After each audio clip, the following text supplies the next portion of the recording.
Samantala, tinawag na diversionary tactic ng ilang mambabatas ang reklamo laban kina Speaker Martin Romualdez at ilang leader ng Kamara.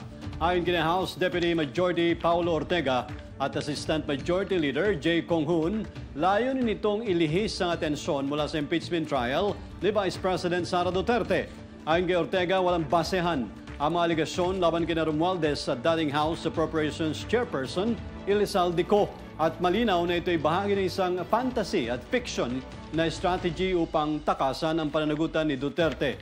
Samantala, sinabi naman ni Cong-Hun na ang mahakbang na ito ay pagtatangka lamang upang pahinain ang suporta ng Kamara sa impeachment case laban kay Duterte.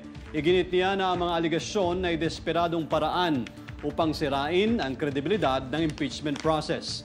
Ang timing umano ng mga isyong ito ay kahina-hinala, lalo na't naisumite na sa Senado ang impeachment complaint laban kay Duterte. Umabot na sa 215 na kongresista ang pumirma sa impeachment complaint na sinundan pa ng 25 na iba pang kinatawan kaya't halos 80% ng buong Kamara ang sumusuporta rito. Binigyan din pa ng mga mambabatas na hindi dapat magpadala ang Senado sa ganitong uri ng pampolitikang diskarte. Anila, ang publiko ay naghahanap ng pananagutan at hindi dapat malinlang na mga ganitong taktiko.